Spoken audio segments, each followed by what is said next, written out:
Hey guys, for today's fitness tip, we're gonna talk about cardio a little bit more and strength training. Last week we talked about push-up capacity and cardio and things in that relation. Today I want to just talk to you about changing the way that you think about cardio. So when it comes to fat loss, most people, what they think of, if you ask them, do you need more cardio or strength training? A lot are gonna answer cardio, but that's not necessarily the correct answer. And most of the time strength training will be more effective, and especially for people that the majority of their workouts have been cardio based. And the reason for this is because over time your body adapts to the cardio and adapts relatively easy to it, which means that in each workout you burn less and less calories because your body's getting more efficient at it and not having to put out as much energy and things like that. So with traditional cardio, the only way to offset that is basically to go faster, to go longer or further, and all of those have their own limitations. We only can go, we can only run so fast, can only walk so fast. We can only walk for so long. We only have so much time and things like that. So that, affects our length and duration and all of that sort of stuff.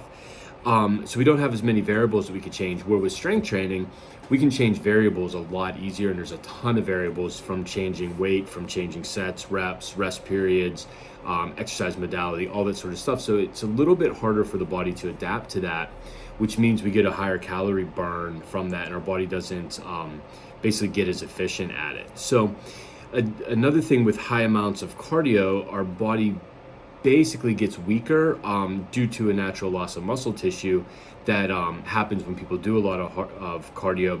And what that does is it basically slows our metabolism down, which will make weight loss a little bit harder. So muscle tissue drives our metabolism, but if we're burning that off through high amounts of cardio, and especially if we're putting on top of that low calorie diet,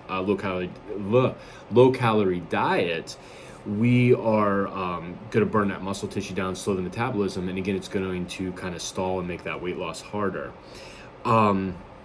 So one of the questions that we get asked a lot, well, if I'm not doing as much cardio as I've been, and now I'm starting to change to strength training, isn't my endurance going to go down? And what about my heart health and everything? Well, with a good strength training program and the way we design our programs, we're able to build and maintain endurance and keep ourselves healthy at the same time. And basically, to explain this, we need to kind of look at what cardio actually is. To give you the short answer is we're working on building work capacity, which is basically cardio, but it's the ability to do physical activity. So when we look up what the definition of cardio is, it's basically any type of activity that causes the heart to beat faster and harder for a period of time. So there's a lot of things that fall into that. And that period of time can be interval training, it can be steady, it can be, short bursts. There's a whole lot of different things with that. So the thing we focus on this, or what I want to focus on with this, is the faster and harder for a period of time.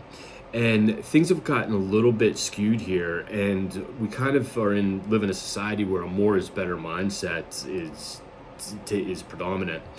And we've kind of pushed cardio past what its beneficial limits are. And so, meaning technically any activity that will increase our heart rate is cardio, whether it's 10 seconds or it's 60 minutes. So like a quick sprint up the steps, that's cardio. If you're running to the bathroom because you're running in the door and you've got to go, that's cardio. In the set of squats, you get some heavy weight on there, and your squat doesn't have to be super heavy. If you're doing a set of 10 squats, goblet squat or 12 reps, or even if you're doing 4 or 6 reps and the weight's heavier, that's all cardio based activity, because it's taxing the cardiovascular system, it's taxing the heart, it's forcing it to work harder and push blood out to get more oxygen out to the muscles and everything there. So it doesn't necessarily matter how long you're exercising, it's more important what you're doing in that workout. And that's going to affect the effectiveness of that and the cardio aspect of it. And we believe that the quality of what you're doing in your workout is more important than the quantity of it. And that's why we build things so that people only have to get in here about 3 times a week. And then, we recommend walking every day, but we try to make it as effective as possible. With traditional cardio, you need hours to burn significant calories because we're only getting a small afterburn window with that. Um, and but with strength training, that afterburn gets really pushed up higher, and now we may not burn as many calories in workout, but for the next 36 to 48, even up to 72 hours, our body's running at an elevated metabolic rate, and we're burning more calories in those periods afterwards than we are when we've completed a cardio workout. So we end up netting more carbs burned.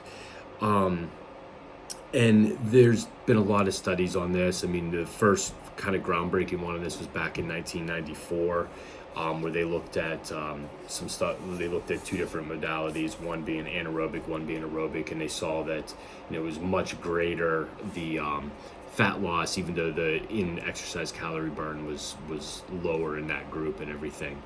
And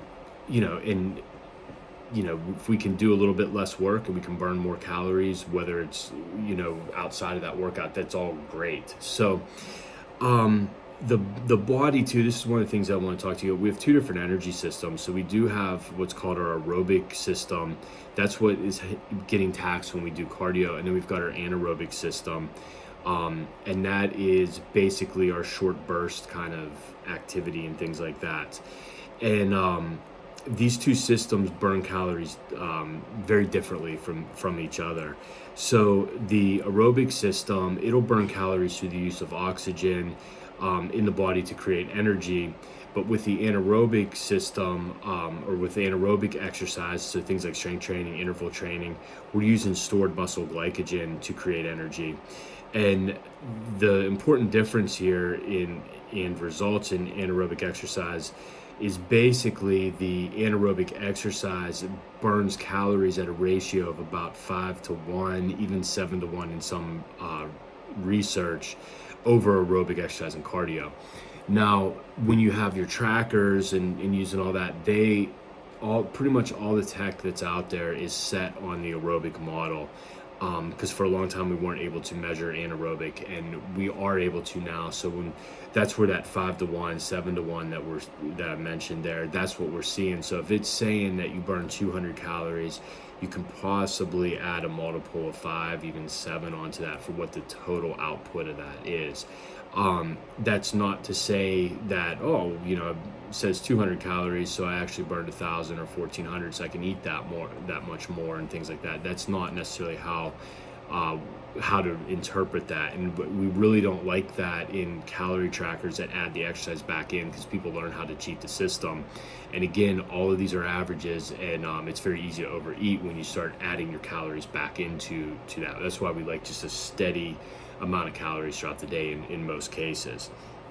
So there's also this other thing about the compensation effect, and this is with long extended periods of cardio, or really any type of exercise that goes past the 50-minute mark, and your body starts to signal a hormonal response that makes you extremely hungry. And especially for things like carbohydrates, simple sugars, things like that. And this will result in you eating more and storing fat for energy, basically to get through the next workout and to kind of help your body recover. So when we go with a lot of cardio that's going longer, that's why we like 50-minute workouts with the strength training. When we take our cardio longer, it tends to make us hungrier. This is also one of the problems we see with a lot of boot camp workouts. The intensity is so high that we end up with this compensation effect where it stimulates appetite so strongly that people end up eating a lot more than if they did a more true strength training workout and things like that. So the last thing I want to talk about a little bit is about the muscle wasting that I mentioned earlier in this, from cardio, and slowing the metabolism and the oxidative stress it creates on the body. So basically, muscle wasting happens when your body burns and loses its own muscle tissue. And this is typically why people will lose weight when they do a lot of cardio, but they don't actually lose a lot of body fat. And in many cases, we'll actually see that their body fat percentage increases because they've burned off the muscle tissue and they haven't burned a lot of fat. So they've actually gotten fatter when we look at their body fat percentage, and kind of creating like that skinny fat body type.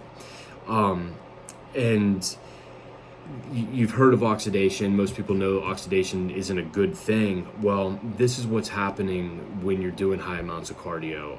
And it happens with all exercises. There is oxidation there, but with cardio, there's a lot of this happening. And this is where your body's burning oxygen as its primary fuel in the body, which is leading to oxidative stress in the body, or the inability of your body to basically detoxify the reactive intermediates that are inside that are happening from that damage. So when your body's no longer able to keep up with this detoxification, we end up with free radical damage in the body that we see beginning to happen. And this is where the high amounts of cardio can actually age your body, lead to injury, weaken the immune system, break muscle tissues down, things like that over time. And additionally, all this oxidative stress will lead to higher cortisol levels in the body, which again can lead to muscle loss. It can lead to fat storage, increased incident of chronic diseases and all that sort of stuff. So again, I'm not saying that cardio is like the devil and you've got to completely give it up completely, but we need a balance of how much cardio we do, what the intensity of it is, and then we need that strength training on top of it. So just all things to keep in mind, especially if you've been doing a lot of cardio and you're not kind of seeing the results that you're hoping for, your body's not responding to it anymore. There's probably means that you need to switch it up. You need to get more into some more true strength training and things like that. So again, if you have any questions, reach out. We're here to answer questions. Let us know. So talk to you all next week.